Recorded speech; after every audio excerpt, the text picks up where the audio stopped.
আয়ুষীর সামনে বিজিতের মুখোশ খুলে দিল তটিনী। ভেঙে পড়ল আয়ুষী। হ্যাঁ বন্ধুরা, এমনটাই দেখা যাবে। বিস্তারিত জানতে ভিডিওটি না টেনে সম্পূর্ণ দেখতে থাকুন। গল্পের শুরুতেই দেখা যাবে তটিনীকে কর্ণ চ্যাটার্জি ফোন করলে তখন তটিনীর সঙ্গে কর্ণ চ্যাটার্জির কথা কাটাকাটি হয়। আর এটা দেখে অবাক হয়ে যায় লাট্টু ও পিকু। এরপরে তটিনী বলতে থাকে, আপনি এখানে কেন ফোন করেছেন? একদম ফোন করবেন না, এই বলেই ফোনটা কেটে দেয়। এরপরে কর্ণ চ্যাটার্জি বলতে থাকে, এসব কি হচ্ছে? আমরা এত শক্তিশালী হয়ে তারপরেও ওই মেয়েটাকে আটকাতে পারছি না। তখন দেখা যায় বিজিত ও কাবির বলতে থাকে, এখন কি করব? ও যেভাবে যেভাবে বেড়ে উঠছে সেভাবে তো এভাবে আমরা আমরা কিছুতেই আমাদের আমাদের বিজনেসটা সামলাতে পারবো না। তখন দেখা যায় বিজিত আরও বলতে থাকে, জানেন ও ও অনেকটা অনেকটা ডিফারেন্স। আমার ওর হাজবেন্ডের সামনে অভিনয় করলো, আবার ভুরু কুঁচকিয়ে আমাকে ইশারাও করছিল। আমি বুঝতে পারছি না এই মেয়েটা কি চাইছে। এরপরে কর্ণ চ্যাটার্জি বলতে থাকে, ও চাইছে যে তোমার সঙ্গে আয়ুষীর বিয়েটা হতে দেবে না। ও বলছে যে ওর এক বোনের জীবন নষ্ট হয়েছে, আরেক বোনের জীবনও কিছুতেই নষ্ট হতে দেবে না। আরাধ্যার জীবন কাবিরের সঙ্গে বিয়ে হয়ে নষ্ট হয়ে গেছে, আর আয়ুষীর জীবনও কিছুতেই নষ্ট হতে দেবে না। ও ও বলছে এই কথা। তখন দেখা যায় এইদিকে তটিনী লাট্টু পিকুকে খাবার দিলে তখন তখন পিকু খেতে বসে। লাট্টু না খেলে তখন শিবপ্রসাদ বলতে থাকে, পা তুমি খাচ্ছ না কেন? তখন লাট্টু বলতে থাকে, আগে আমার অ্যান্সার চাই। আমার বন্ধুদের মারা রিভলভার চালাতে পারে না কেন? আমার আমার মাম্মি কেন রিভলভার চালাতে পারবে? আমার মাম্মি কে? আমার মাম্মি কি দুষ্টু লোক? তখন দেখা যায় শিবপ্রসাদ বলতে থাকে, পা এভাবে বলতে হয় না, উনি তো তোমাদের মা, তাই না? তখন দেখা যায় লাট্টু বলতে থাকে, হ্যাঁ আমি তো জানি যে উনি আমার মা, কিন্তু কিন্তু উনি কি করে রিভলভার চালাতে পারলো? এটা তো আমাকে বলতেই হবে। তখন শিবপ্রসাদ বলতে থাকে, ওটা সেলফ ডিসেন্টে চালিয়েছে। আর নিজেকে বাঁচানোর জন্য ও শ্যুটটা করতে বাধ্য হয়েছে। পা তোমাদের বাঁচাতে হতো তো। তখন দেখা যায় লাট্টু বলতে থাকে, হ্যাঁ বুঝতে পারছি, আমাদের বাঁচাতে হতো, তাই বলে কি দুটো মানুষকে একদম মেরে ফেলবে? তখন শিবপ্রসাদ বলতে থাকে, ওদের না মারলে তো তোমার মাম্মিকে ওরা মেরে ফেলতো। তোমরা কি তোমার মাম্মিদের হারাতে চাও? তখন দেখা যায় লাট্টু ও পিকু দৌড়ে গিয়ে তটিনীকে জড়িয়ে ধরে কাঁদতে থাকে আর বলতে থাকে, আমরা কিছুতেই আমাদের মাম্মিকে হারাতে চাই না, আমাদের মাম্মিকে আমরা হারাতে পারবো না। তখন দেখা যায় শিবপ্রসাদ বলতে থাকে, তটিনী প্লিজ আমার সংসারটা ভেঙো না, আমার সংসারটা এভাবে জোড়া লেগে রেখো। আমার কিন্তু খুব ভয় হচ্ছে। আর আর আমি চাই না যে আমার সংসারটা কাচের মতো ভেঙে টুকরো টুকরো হয়ে যাক। এরপরে দেখা যায় লাট্টু ও পিকু বলতে থাকে, কেন পা আমরা কি আলাদা আলাদা হয়ে যাব? তখন দেখা যায় শিবপ্রসাদ বলতে থাকে, না পা, আমরা কখনোই আলাদা হব না। এরপরে দেখা যায় তটিনী বিষণ্ণ হয়ে কিছু একটা ভাবছে। এদিকে দেখা যায় নন্দিনীকে ভানু বলতে থাকে, এভাবে এভাবে আপনি কি করে কেসটা মুভ করতে পারেন? তখন দেখা যায় নন্দিনী বলতে থাকে, অবশ্যই পারি। আমি এই কেসটা নিয়ে কোর্টে লড়বো, আমি জানি ওই বিজির ছেলেটা ভালো নয়। ও কেনই বা ইচ্ছে করে ও নেমন্তন্ন নিল, আবার সেখানে গুন্ডা পাঠিয়ে দিল। তখন দেখা যায় ভানু বলতে থাকে, ও যে পাঠিয়েছে এটাকে আপনি নিশ্চিত? তখন নন্দিনী বলতে থাকে, আমি নিশ্চিত, ওটা ওটা বিজিতেরই কাজ। এরপরে দেখা যায় আয়ুষীর মা বলতে থাকে, তুই কিন্তু একদম কিচ্ছু করবি না, আমার জামাইদের নিয়ে তুই কোনো কথা বলবি না। এদিকে আয়ুষী কান্নায় ভেঙে পড়ে। এরপরে আয়ুষীর মা বলতে থাকে, দেখছিস আমার মেয়েটার কি অবস্থা? আমার মেয়েটা কাঁদতে কাঁদতে একদম ভেঙে পড়েছে। প্লিজ তুই আর এসব নিয়ে মাতামাতি করিস না। তখন নন্দিনী বলতে থাকে, মাতামাতি তো আমাকে করতেই হবে। তখন প্রার্থনা বলতে থাকে, তুই বুঝতে পারছিস না বদ্দি ভাই, তুই কেন এমন করছিস? আর তুই তো আমাদের বোনই মনে করিস না, তোর তো শুধু একটাই বোন, ওই তটিনী গাঙ্গুলি।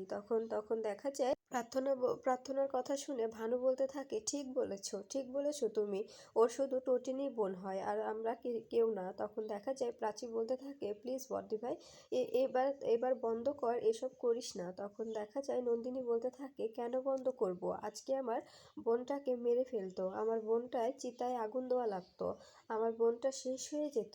আমার আমার হ্যাঁ, আমি তোদের বোন মনে করি না, আমার একটাই বোন, সেটা টটিনি গাঙ্গুলি, আমার ছোট বোন। আমি কিছুতেই ওকে হারাতে পারবো না, ওকে ওকে মেরে দিত। এটা এটা তো আমি মানতে পারবো না, কেন বা ও এমন করছে। তখন দেখা যায় প্রার্থনা বলতে থাকে, ওটা যে বিজিতের কাজ তুই কি করে জানলি বল। তখন দেখা যায় নন্দিনী বলতে থাকে, আমি নিশ্চিত যে ওটা বিজিতেরই কাজ। ঠিক তখনই বাবিন এসে বলতে থাকে, তুই কিন্তু বদ্দি ভাই আমাদের আমাদের পরিবারের হয়ে অন্যের অন্যের গুণগান গাইছিস, তোর কিন্তু আমাদের পরিবারের জন্য কিছু একটা করার দায়িত্ব আছে। তখন নন্দিনী বলতে থাকে, অবশ্যই আছে, কিন্তু কিন্তু আমি কিছুতেই বিজিতকে এবারে জামাই হতে দেব না, আয়ুষের সঙ্গে কিছুতেই ওর বিয়ে হতে দেব না। এরপরে দেখা যায় ভানু ও বাবিন বলতে থাকে, আয়ুষী তুই শুনতে পাচ্ছিস তোর দিদির কথাবার্তা, তোকে কিছুতেই কিছুতেই বিজিতের ওয়াইফ হতে দেবে না। এরপরে দেখা যায় তখন প্রাচী বলতে থাকে, কেন বদ্দি ভাই কি সমস্যা এটা তো বলবি। তখন নন্দিনী বলতে থাকে, ওই ছেলেটা একটা ক্রিমিনাল, ও ও অনেক বড় পোর খাওয়া ক্রিমিনাল। তখন দেখা যায় আয়েশি বলতে থাকে, এসব তুই কি বলছিস, ও কি কি ক্রিমিনালি করেছে, ও কি করেছে, ওর কিসের বিজনেস বল। তখন দেখা যায় আয়েশির মা বলতে থাকে, আমার মেয়েদের জীবন নিয়ে তোমাদের দু বোনকে ভাবতে হবে না। এরপরে দেখা যায় আয়েশি বিজিতকে ফোন করলে তখন বিজিত বলতে থাকে, কি হয়েছে আয়েশি। তখন আয়েশি বলতে থাকে, তোমার কেসটা নিয়ে বর্দি ভাই কোর্টে লড়বে, কোর্টে যাচ্ছে ও। এরপরে দেখা যায় বিজিত বলতে থাকে, তোমার বর্দি ভাইয়ের কাছে দাও তো। এরপরে নন্দিনীর কাছে ফোন দিলে তখন তখন কর্ণ চ্যাটার্জি ফোনটা ধরে বলতে থাকে, একদম একদম আগুন নিয়ে খেলার চেষ্টা করবে না। তখন নন্দিনী বলতে থাকে, অবশ্যই খেলবো, অবশ্যই আমি খেলবো, আপনি পারলে আমাকে আটকিয়ে দেখান।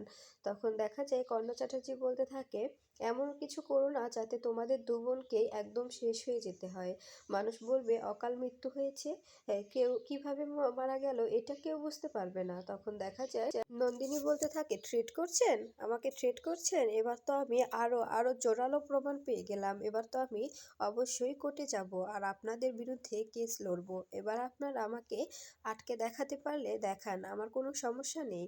এরপরে কর্ণ চ্যাটার্জি বলতে থাকে যে, কেন তুমি এমন করছো কেন, তোমার তো এটা বোনের বিয়ে হবে ওর সঙ্গে, তাই না, তোমার বোনের জীবন কি তুমি নষ্ট করতে চাও। তখন নন্দিনী বলতে থাকে, নষ্ট করতে চাই না বলেই তো আমি বিয়েটা হতে দেব না, আমি জানি যে বিজিত কোনো ক্রিমিনালি অ্যাক্টিভিটির সঙ্গে যুক্ত আছে, তাই আমি আয়ুষের জীবনটা কিছুতেই নষ্ট হতে দেব না। আরাধ্যার জীবনটা তো আপনারা ওকে ট্র্যাপে ফেলে নষ্ট করে দিয়েছেনই, কিন্তু আমি আয়ুষের জীবনে কোনোভাবেই দাগ লাগতে দেব না, ওর ওর স্মৃতিতে কিছুতেই আমি বিজিতকে সিঁদুর পরিয়ে দিতে দেব না। এরপরে দেখা যায় ফোনটা কেটে দিয়ে আয়ুষীকে বলতে থাকে, দেখেছিস এই মাত্র আমাকে থ্রেট দিল তোর হাজবেন্ড আর কর্ণ চ্যাটার্জি। তখন দেখা যায় আয়ুষী কান্নায় ভেঙে পড়লে আয়ুষীর মা বলতে থাকে, আয়ুষী তুই কিন্তু ওর কথায় একদম ভুলবি না, বিজিত কত বড় লোক তুই জানিস, বিজিতের কত কি আছে তুই কি কিছু জানিস, এসব ওর কথা শুনে তুই কিছুতেই ভেঙে পড়বি না, বুঝতে পেরেছিস। এরপরে দেখা যায় প্রাচী ও বাবির বলতে থাকে, তুই এভাবে কাঁদছিস কেন, এভাবে প্লিজ কাঁদবি না, ওর কথায় তুই কিচ্ছু কিচ্ছু মনে করবি না, ও যা বলে আর বলুক, ও আর টটিনি এক হয়েছে, ওরা দুজন মিলে আমাদের আমাদের ভালো দেখতে পায় না, তুই যে ভালো বাড়ির বউ হবি এটা ওদের সহ্য হচ্ছে না, বুঝতে পেরেছিস, এই জন্যই এমন করছে। এদিকে দেখা যায় 2x2 কে একটি লোকের ছবি দেখানো হয়, যে ছেলেটিকে বিজিত হায়ার করেছিল তটিনীকে মারার জন্য। এরপরে দেখা যায় 2x2 কে সেই ছবিটা দেখালে 2x2 বলতে থাকে, আমি একে চিনি না, এটা কে। তখন দেখা যায় বলরাম বলতে থাকে, তুই খুব ভালো করে চিনিস, ভালো করে বলছি বলে দে, তা না হলে কিন্তু এখানে ওর মতো তোকেও লাশ বানিয়ে দেব, ও কিন্তু লাশ হয়ে গেছে, বুঝতে পেরেছিস। এদিকে দেখা যায় নন্দিনী ও তটিনী কোর্টে এলে তখন নন্দিনীকে কর্ণ চ্যাটার্জি একা কথা বলার জন্য ডাকতে থাকে। তখন তটিনী বলতে থাকে, এখানে কোনো কথা হবে না, যা কথা বলার সবটাই হবে কোর্টের ভিতরে। এদিকে দেখা যায় কোর্টের ভিতরে তটিনীকে মারতে এলে সবাইকে মেরে শুইয়ে দেয় শিবপ্রসাদ।